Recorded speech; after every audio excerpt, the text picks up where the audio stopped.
कधीच नाही चुकणार तुमचे फेवरेट टीव्ही शोज झी5 सोबत, तेही एकदम फ्री। तुला काय वाटलं दिशा? तू जे करतेस ते मला कळत नाही?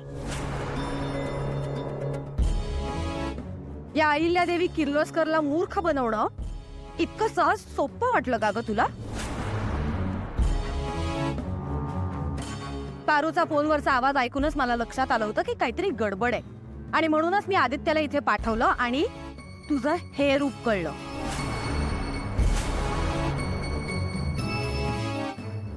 एक मिनिट आईला, नेमकं काय झालंय? म्हणजे तू दिशाला असं का बोलतेस?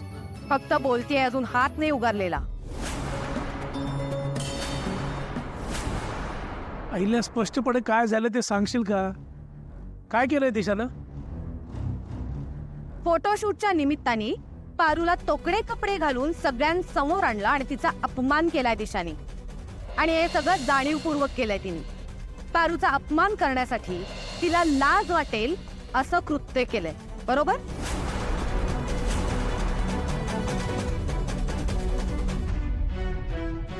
हिने मी मीटिंगच्या घाईत असताना मला वेगळेच फोटो दाखवले आणि फोटोशूटची परवानगी घेतली, आणि प्रत्यक्षात मात्र अतिशय उंगळवाणे कपडे पारूला घालायला भाग पाडलं।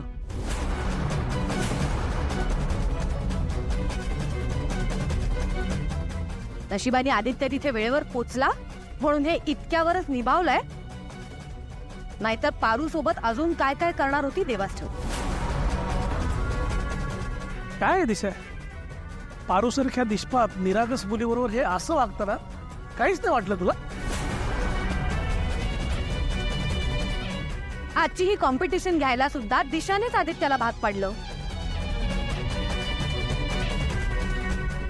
मुळात मला कळत नाहीये की दिशाला पारूची इतकी भीती का वाटते।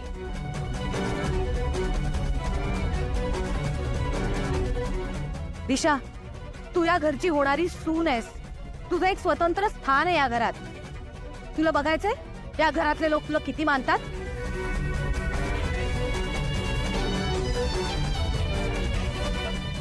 तुम्ही सगळ्यांनी किती मार्क दिले होते दाखवा।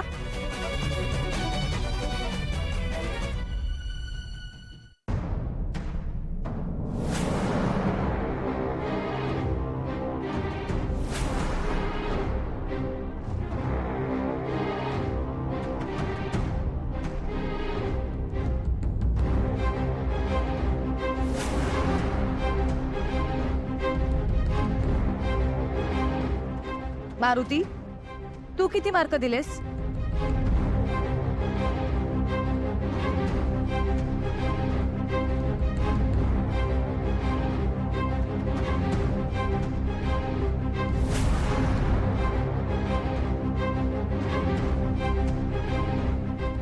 पारू तुझी मुलगी असताना तू दिशाला 10 मार्क का दिलेस? कारण दिशा मॅडम ह्या घरातील होणाऱ्या सुनबाई म्हणजे ते आमच्या मालकीनबाईच झाल्या, आणि त्याच जिंकाव्यात असं मला वाटलं।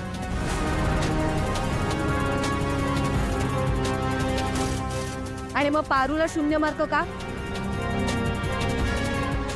कारण पारू स्वतःची पायरी विसरली। झी5 ॲप डाउनलोड करा आणि पहा सर्व एपिसोड्स एकदम फ्री।